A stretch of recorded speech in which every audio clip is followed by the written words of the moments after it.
It's Julio Rivera and me debating rights and privileges with regard to guns and health care. Check it out. I think you'll find it very interesting. And tell your friends about us.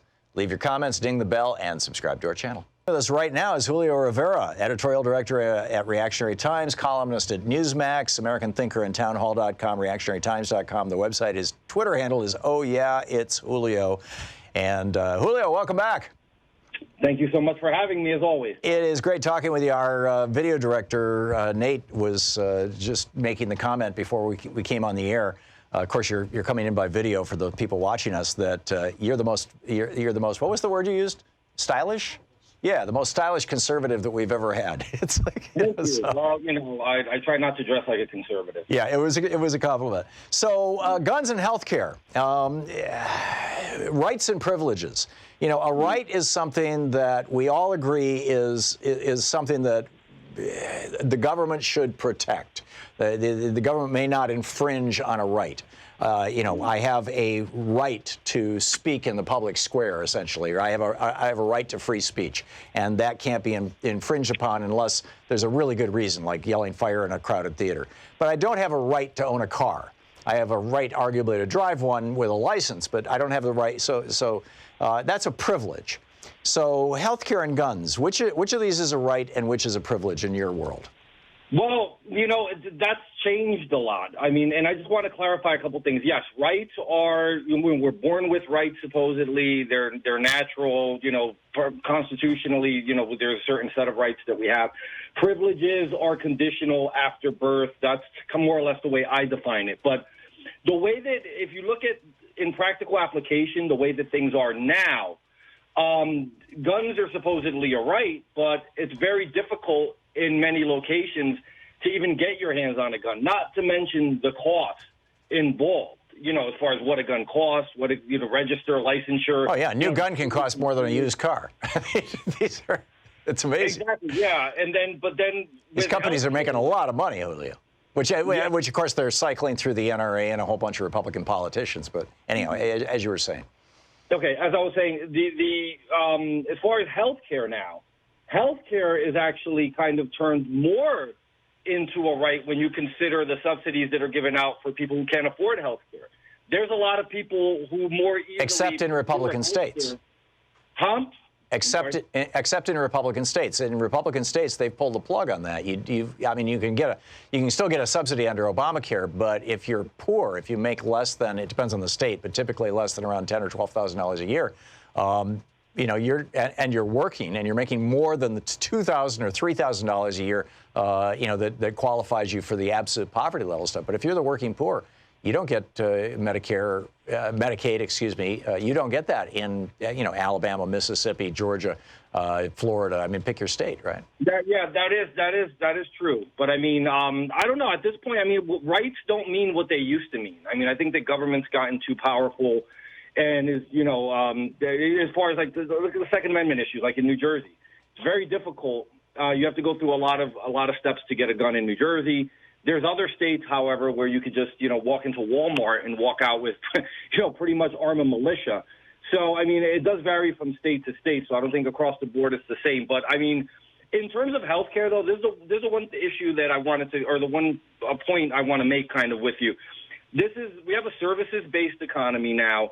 This is a service that is a very valuable service that it takes highly skilled personnel to sort of, to be able to provide, healthcare to people, doctors.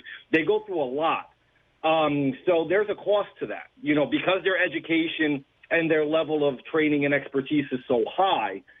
It becomes difficult to sit there and say, well, as a government, we can guarantee healthcare as a right for people. I mean, we know that doctors in our country weren't exactly ecstatic about Obamacare, and there were a lot of doctors that resigned. They refused to work under that system once that was announced. Really, name one.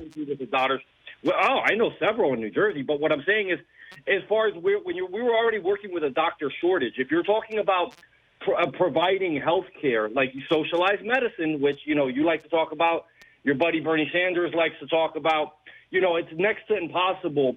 We just don't have the workforce to provide reasonable health care in that manner. Okay, so we can't have health care as a right in the United States. A, because we're not smart enough. We can't figure out how to do it. This was Trump's argument. You know, America's unique. Every other developed country in the world has health care, universal health care as a right, and 100% of the citizens. We're literally, out of the 34 OECD countries, there's only one where you can go broke if you get sick, and that's the United States. So A, we're not smart enough, and B, it's too complicated. Is that your argument? Well, the other thing is too. Sorry, let's say we tried to execute that. Let's say that we created, government-run medical schools, and we started training these people like as GSs, and just made them government employees. More or less an expansion of kind of what's going on with the VA, right? Would the type of candidates that we would field would probably be significantly worse. Did we just change the discussion from how should we have health care to how should we educate doctors?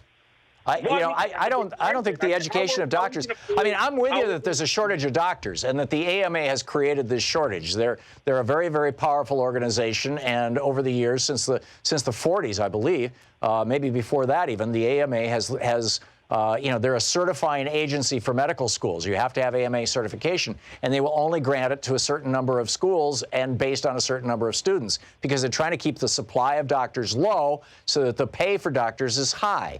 In most other countries, doctors, I lived in Germany for a year. Where I lived, there was a health clinic that was part of this nonprofit organization that I was working with. And the doctor there, Dr. Geert, he and I became very, very good friends. And, he made I think he made $106,000 a year. That number sticks in my head, but it was in the neighborhood of $100,000 a year. That's also the neighborhood of what cops in Stadtsteinach or in Kulmbach, the next big town over, were making. I mean, cops and doctors are paid about the same in most of Europe. They have very, very high standards for cops. It takes several years of college, and they have high standards for doctors too. That seems like a reasonable thing to me, Julio. You realize if you have more doctors, you're going to have lower doctor pay. What's wrong with that?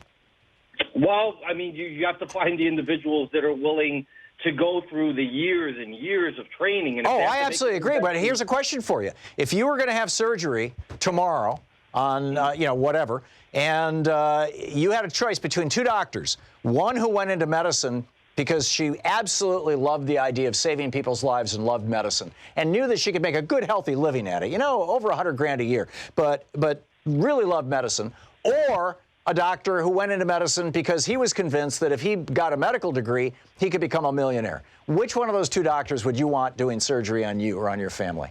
The one that wants to be a millionaire, because you only become a millionaire if you're the best of the best. So I only want the best of the best touching my organs. So the profit motive will cause people to behave with great competence rather than cover up their mistakes? No, I think that it'll have them, like you just said, behave the latter. They'll behave with great competence. You don't think that people, if people think that there's big bucks at stake, that they're gonna lie to people, that they're gonna cheat, that they're gonna cut corners? You're making an assumption that they're lying. Well, that's what I see in every place where you've replaced that you have to lie. Well, every place you replace the public good with the profit motive, that's what happens. Look at charter schools. You got charter schools running all kinds of scams. Donald Trump, his school got shut down as a fraud. Why? Because there was profit to be made. On the other hand, in public schools, where you've got teachers who are, you can make a decent living, but you go into it because you love teaching, it's a whole different thing. You don't see these scams. Well, listen, I've always thought that the teachers and the unions were too strong in guaranteeing their pay structure. I've always felt that the only way that you should get, $100,000 to, work 6 hours a day and have your summers off here in this country, basically at taxpayer expense, is only if you're truly the best of the best. I don't know of any teachers making $100,000 in a public school or even in a charter school. I know plenty.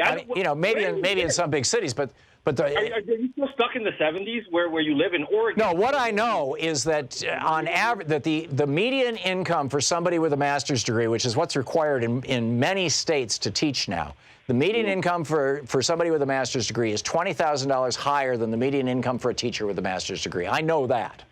And, teachers are underpaid. But we've wandered far afield here. Back to the original question, is owning a gun a right or a privilege is health, or should be, let's say should in the United States owning a gun be a right or a privilege, and should access to health care at no cost in the United States be a right or a privilege?